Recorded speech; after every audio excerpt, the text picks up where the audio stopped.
A volcano burned non-stop for 6 years. It wiped 5 entire villages off the map. This is Samoa. Homes here are built with no walls at all, just open sides that let the whole village see straight into your living room.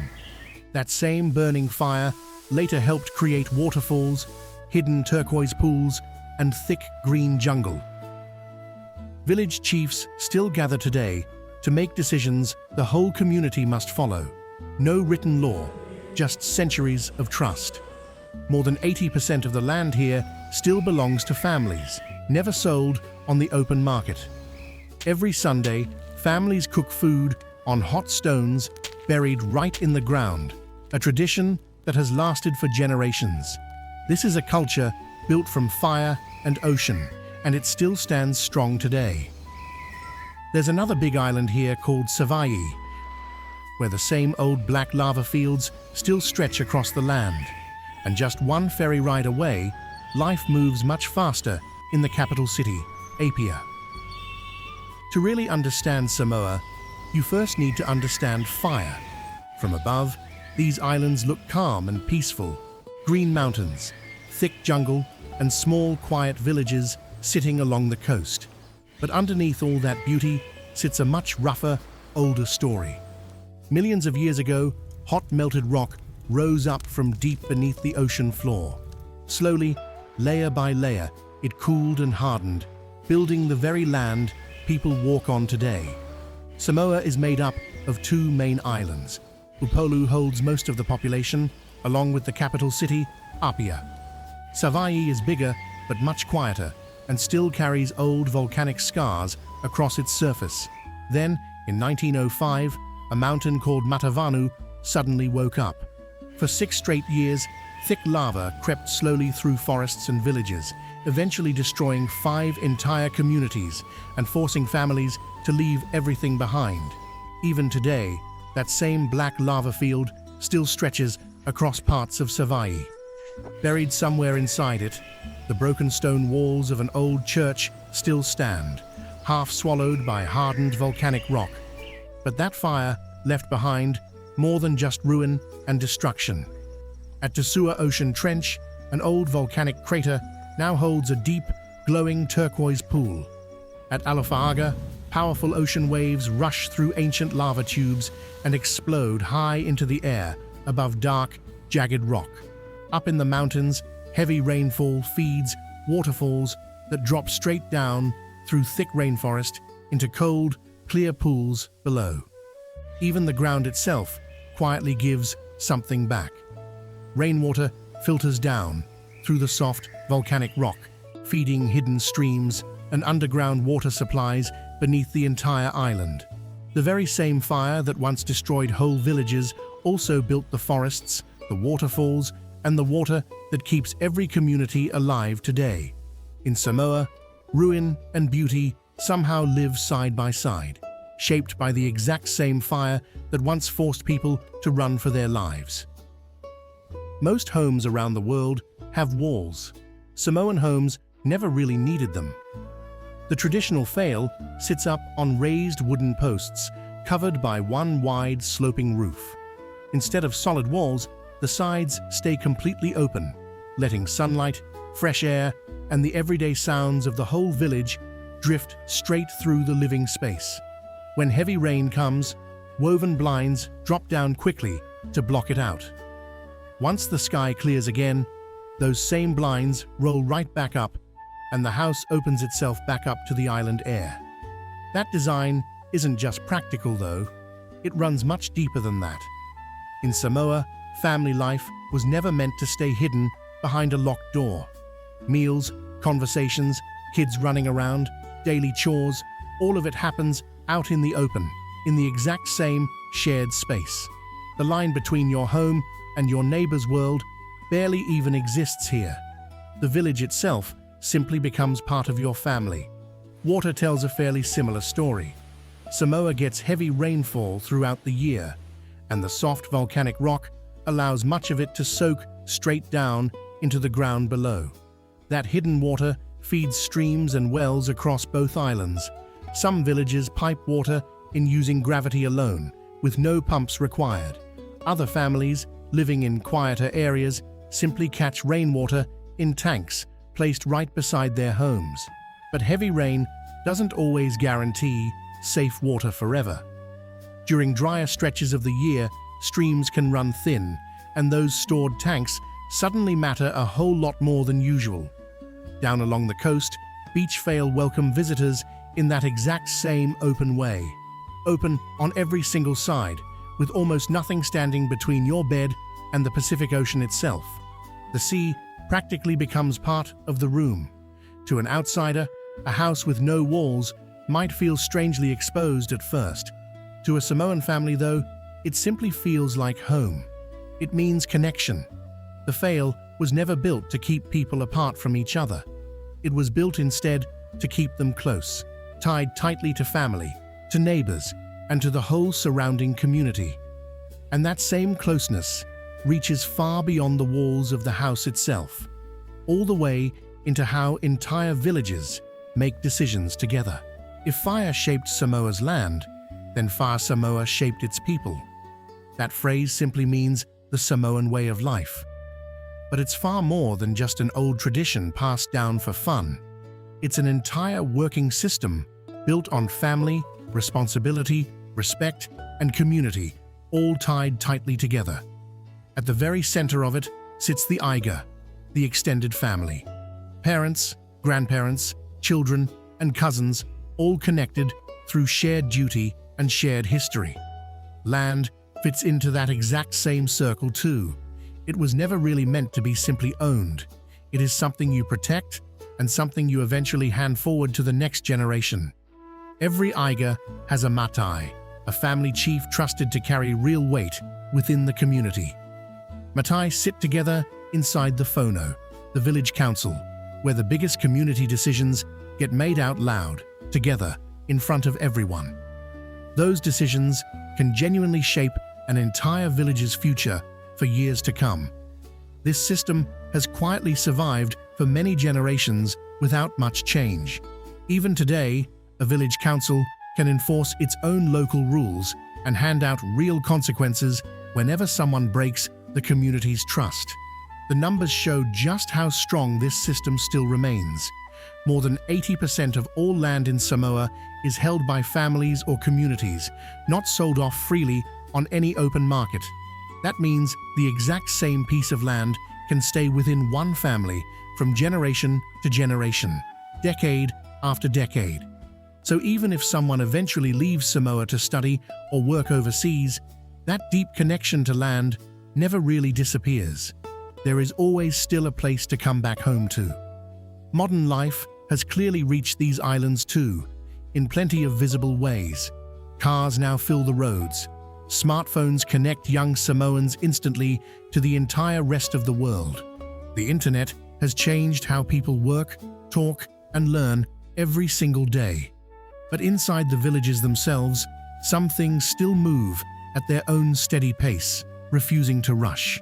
Walk through a Samoan village on the right day, and you might hear a strange, steady tapping sound before you see anything at all. A wooden tool strikes skin over and over in a rhythm that never speeds up or slows down. This is traditional tattooing, done completely by hand, no machines involved. Men receive the pia, a design covering everything from the waist down to the knee. Women receive the malu, a lighter, more delicate pattern with its own separate meaning. Either one can take days to finish, and the pain is real. Getting through it marks something bigger than skin. It marks a real step into adult responsibility. Somewhere else in the village, a completely different ritual might be unfolding. A wooden bowl called a tanoa sits at the center of a gathering. Inside it, a drink gets carefully prepared and passed from person to person, following a strict, unspoken order. Nobody rushes this. Every handoff carries weight, especially during a welcome ceremony or when someone officially receives a matai title. Then, there's the work that happens quietly, over weeks or even months. Samoan women weave the toga, a fine mat made from pandanus leaves. A single mat can take an incredibly long time to finish. Once complete, it might show up years later at a wedding, a funeral, or a moment meant to repair a broken relationship between two families. It was never just fabric. It holds time, effort, and family history woven directly into its threads. The tattoo, the bowl, the woven mat, three completely different traditions, yet all of them point toward the exact same thing: respect, patience, and a culture that refuses to let its oldest customs quietly fade away with time. Long before sunrise, small wooden boats push off from Samoa's coastline, heading toward the reef. The ocean out here has fed families for generations without failing them. Fishermen bring their catch back to shore, while home gardens supply everything else needed for a meal. Taro grows beneath tall coconut palms, its roots buried deep in rich, dark volcanic soil. Then Sunday rolls around, and the entire rhythm of the day shifts completely. Smoke starts rising near the family home as an umu gets built from scratch. Hot stones go straight into a hole dug in the earth. Taro, fish, and meat get wrapped tightly in banana leaves, then placed across the heat. Everything cooks slowly under layers of smoke and stone for hours at a time. Nearby, someone mixes fresh coconut cream with raw fish to make okay, bringing the taste of the ocean directly to the table in a completely different form.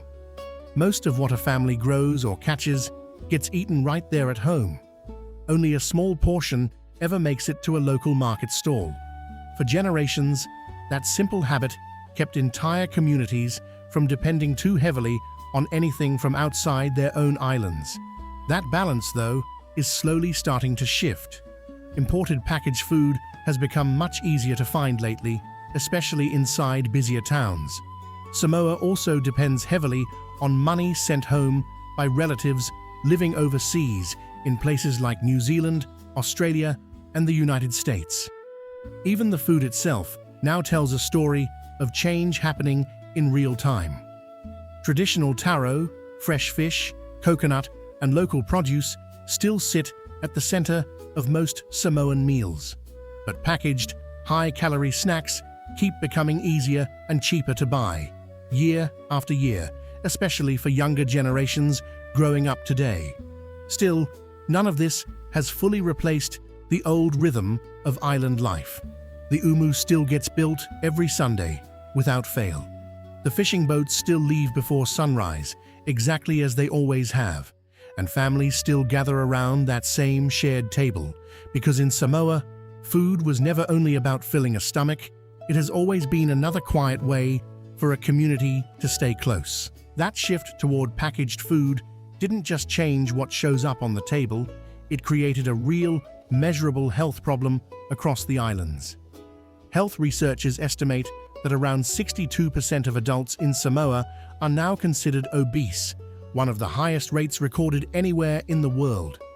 It's a striking number for a place surrounded entirely by fresh fish, taro, coconut, and rich volcanic farmland. So how exactly did this happen? Part of the answer traces back to changing daily habits. Traditional Samoan meals once relied almost completely on what families could catch, grow, or trade locally. But imported processed food, often cheaper and easier to prepare quickly, has slowly worked its way into everyday shopping over the past few decades. Sugary drinks, canned meat, and packaged snacks now sit on store shelves right beside fresh produce. For busy families, especially in and around Apia, convenience sometimes wins out over tradition, simply because modern life moves faster than it used to. Public health officials across Samoa have taken real notice of this trend, launching awareness campaigns and encouraging a return to traditional diets built around fish, taro, and local vegetables. Some villages have even started community gardens again, trying to rebuild habits that once came naturally to nearly everyone. But change this deep doesn't happen overnight, no matter how hard people try. Global food systems have shifted dramatically almost everywhere, and small island nations like Samoa often feel these changes even more sharply than larger countries do.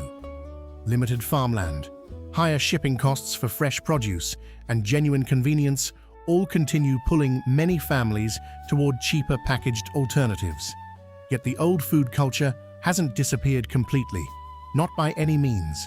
Traditional Sunday meals, fresh fish caught that same morning, and home gardens still remain a meaningful part of daily life in most Samoan households. The real challenge now is finding some kind of balance, holding on to healthy traditions while still living comfortably inside a rapidly changing modern world. As the sun drops slowly into the Pacific, village grounds gradually begin filling with people. Drums echo out through the warm evening air. Families gather close together, kids sitting near their parents, all watching dancers move beneath strings of hanging lights. The siva begins first, soft and controlled. Young women move their hands through slow, deliberate gestures, quietly telling old stories about the ocean, the land, and everyday Samoan life, using nothing but movement and rhythm alone. Then, suddenly, the entire mood shifts.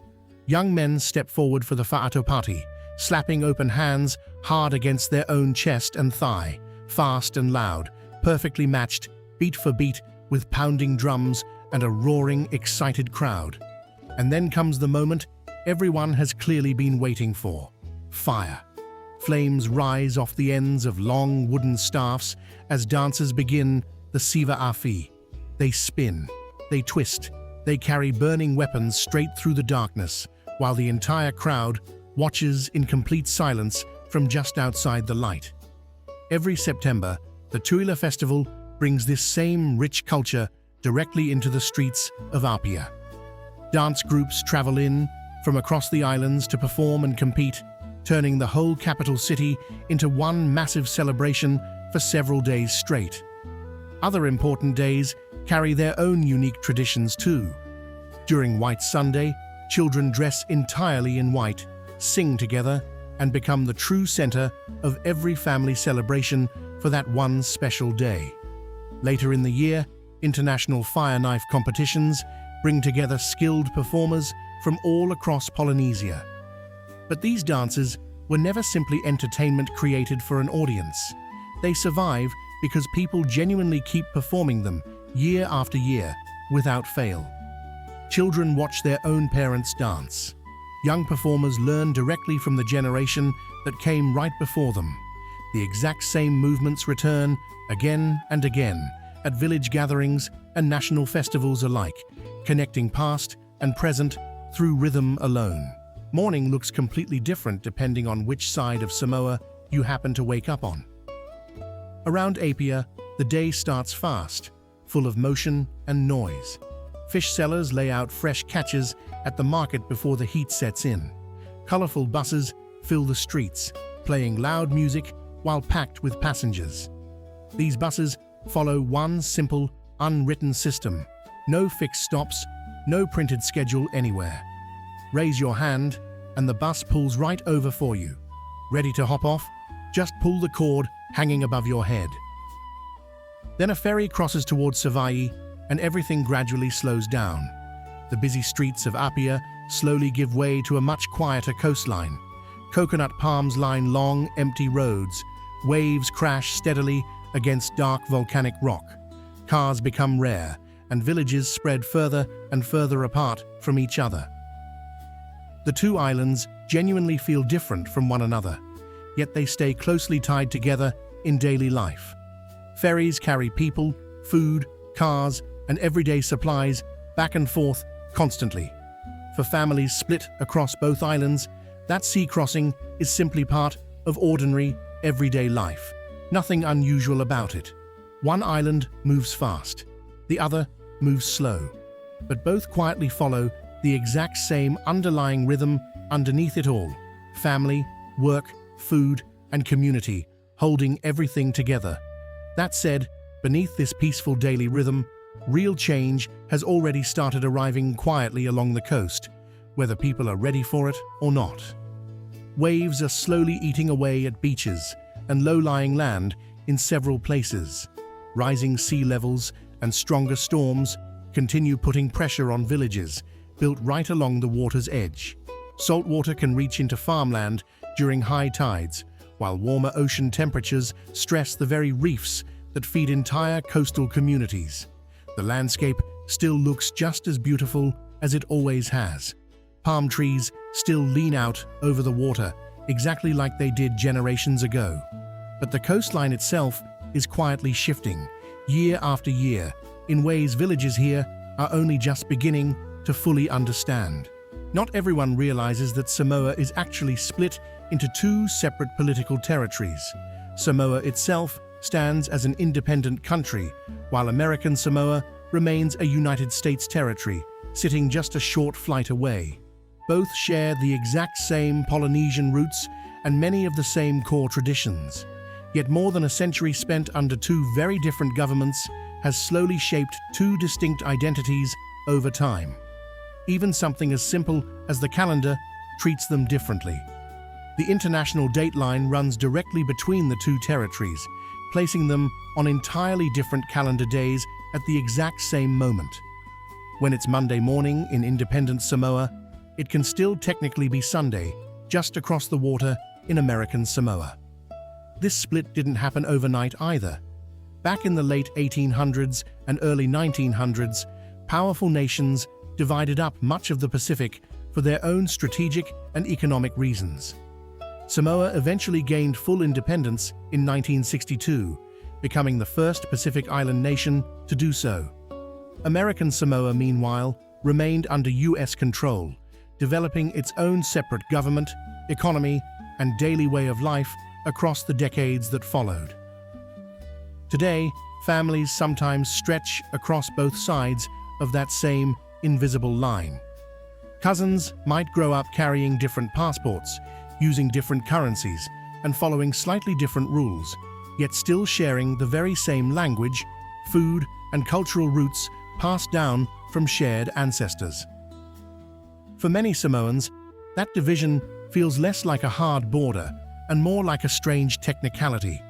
Blood, language, and tradition were never really split apart by any line drawn on a map or government document. The land was divided by history and politics. The culture itself, though, never really was. Samoa isn't remarkable simply because it's remote, far out in the Pacific Ocean. It's remarkable because, after thousands of years, its entire way of life can still be seen in the smallest, most ordinary moments. The open fail, the shared family land, the village council still meeting to talk things through. A family gathered around the umu on a quiet Sunday. The modern world has clearly reached these islands. Phones are everywhere now. Young people keep leaving for opportunities overseas. Tourism keeps growing.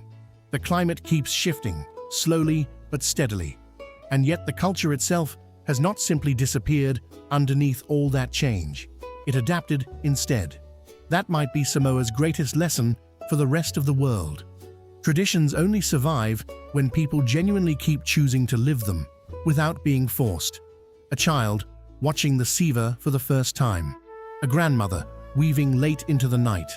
A matai gathering with other village leaders. A family sharing food around one fire. Different moments. One shared identity, passed down through generations. Fire built these islands. The ocean shaped the people who live on them. But community is truly what made Samoa what it is today. If this journey stayed with you, subscribe and join us for the next one. And tell us below, which part of Samoa would you most want to experience for yourself?